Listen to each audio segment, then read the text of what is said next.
Greetings, Star Warriors. Welcome to the Outer Rim. Today, before our very eyes, we're going to watch the The Last Jedi team try and inch over to our side, without really inching over to our side. And you'll see what I'm talking about. I'm looking at an article entitled, Opinion: The Last Jedi Did Not Deserve Its Fanboy Backlash. Now, that doesn't sound like it's too much in agreement with our stance on The Last Jedi at all. Calling us fanboys and saying it didn't deserve what we did to it. As if we did anything to it. I know, and you know, that as far as we're concerned, The Last Jedi did not deserve what Rian Johnson did to it. But let's see what this person had to say.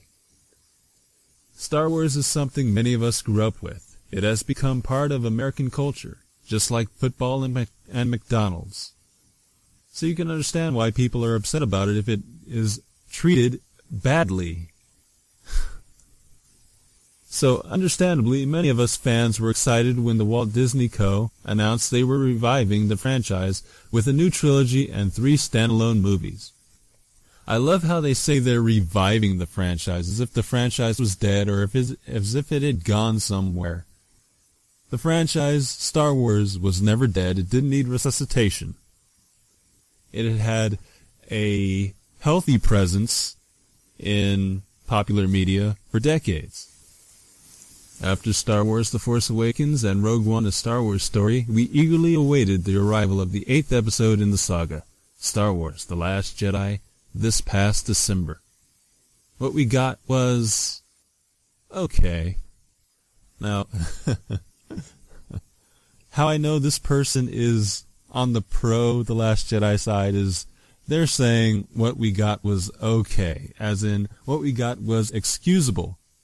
So of course someone who's saying that is going to say it didn't deserve the backlash it got. And to that I say, if any movie ever deserved backlash, it was Star Wars: The Last Jedi. If you can't give Star Wars: The Last Jedi backlash like that, then no movie deserves any sort of backlash, and that's just ridiculous. And I might add that I don't want to ever hear the guy writing this article, Jason DeFisher, criticize any movie ever. Any reputable critic would rip that movie up and down, left and right, forward and backwards. And all of a sudden, people who are fans of the franchise aren't allowed to also rip it up and down, forward and backwards, and left and right. I mean, why not? If we don't like what we saw, we're free to do what we want and say what we want about this film. If a million other people happen to be saying it, then maybe that's a hint that it isn't just an okay movie. Okay, but I'm going to get back to the reading right now. While the film may not have been stellar, the response of many Star Wars fans was completely over the top. Says who? My response was perfectly reasonable. The response of millions of other people are perfectly reasonable. Die-hard fans of the series threatened to cease supporting their beloved franchise based on one mediocre movie that took a few risks. How about based on one terrible movie that did more than take risks? A risk is something when you don't know what the outcome is going to be. Mark Hamill told you what the outcome was going to be long before the movie was released. Long before probably when he first got a look at the script, he told you what the outcome was going to be. It can largely be said or argued that the outcome of this movie hinged greatly on how they portrayed Luke Skywalker. He was a character that you could not afford to get wrong. If you get that character right, your movie has a chance. If you get the character wrong, your movie doesn't have a chance of working. It doesn't work. What he told him was, this is not the character. The character would not do this. In other words, you're getting the character wrong. In other words, the movie is not going to work. That was what he was telling them. If the movie doesn't work, the fans aren't going to like it. Hence the backlash. Okay. The movie may have flopped in a few areas, but it definitely didn't deserve all the hate directed at it. Oh, well, are you going to tell the Chinese that it didn't deserve to be thrown out of their theaters? I think I think they've been showing movies in theaters for quite a long time now, and they'll keep their own counsel on which movies deserve backlash. Same with me. I've been watching movies for a long time now, and I'll take my own judgment on which movies I choose to hate on.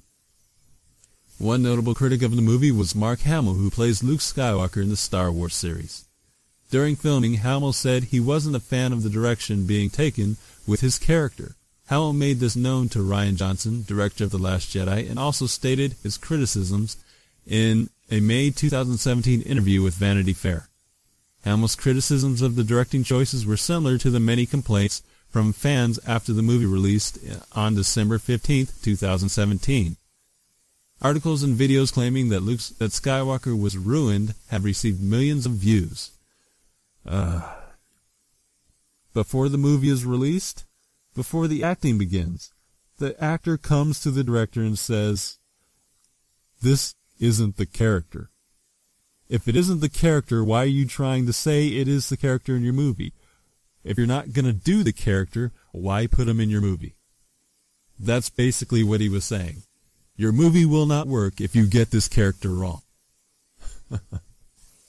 It's like Shakespeare. If Romeo and Juliet hated each other for the entirety of Romeo and Juliet, the story wouldn't have worked. There would be no story. Same thing with Luke Skywalker. However, Hamill issued a second statement on Twitter after the film's release. Now that's very important right there. He issues a second statement on Twitter after the film's release. After everything is said and done, no one can do anything to change any of it. In it, Hamill said that while he and Johnson had creative differences, The Last Jedi turned out to be a great movie, and being pushed out of our comfort zone is a good thing. Yeah, because it would really help him at that time to say that The Last Jedi was a terrible movie that ignored all the warnings he gave to them before they started shooting. This is a stark contrast to people calling it the worst Star Wars movie ever. Like he would ever work again if he called it the worst Star Wars movie ever. User reviews left on the IMDb page for The Last Jedi range from well-formulated criticisms to angry rants about how awful the movie is. One reviewer even said the movie was not worth the paper the ticket was printed on. I fully disagree with this statement. Johnson took some risks with The Last Jedi, true, but a Star Wars movie being different from other Star Wars movies is hardly cause for such harsh criticisms. He took no risks whatsoever.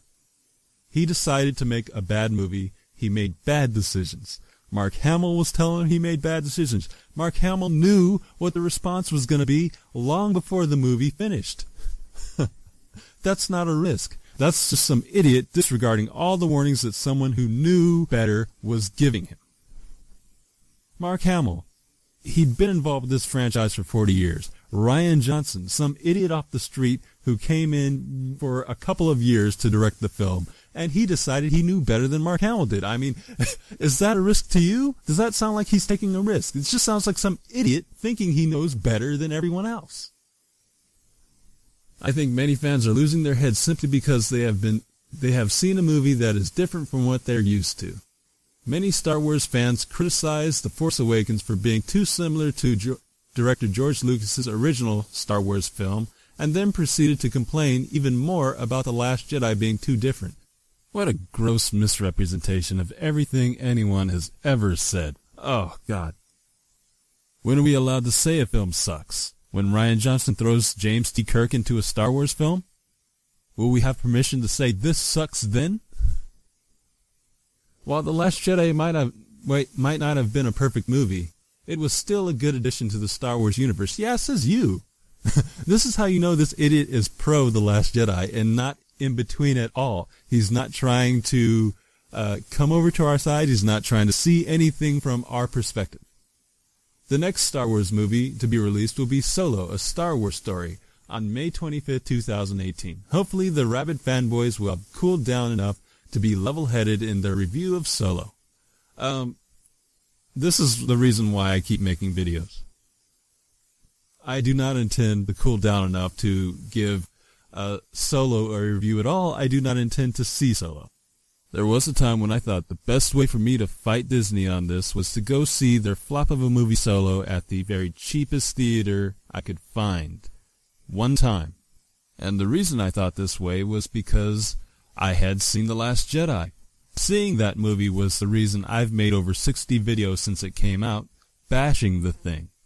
And I wanted as many people as possible to react to Solo in the exact same way I reacted to The Last Jedi. But I have to be realistic. Not everyone has the time to make dozens of videos, no matter how bad these movies are. So, it's better just not to play into Disney's thing. It's better not to see the movie at all, even at a cheap theater.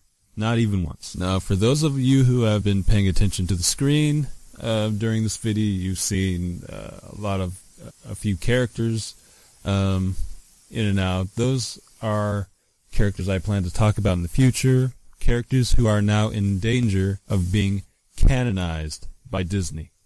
That's right, they are in danger of being canonized. Currently, they are not canon. Currently, they are part of the decanonized Star Wars Expanded Universe. Some of them are great characters, and that's why Disney wants to now ruin them and possibly hand them over to someone like Rian Johnson and bring them into the Star Wars canon. I'm going to be talking about such characters in the future. I won't use this video, but I just thought I'd give you guys a heads up. I will be talking about Disney's plan for decanonized characters and why that is terrible in the future. But as always, if you're listening, you are the new rebellion. You are the new rebellion. You are the new rebellion. You are the new rebellion. You are the new rebellion. You are the new rebellion. You are the new rebellion.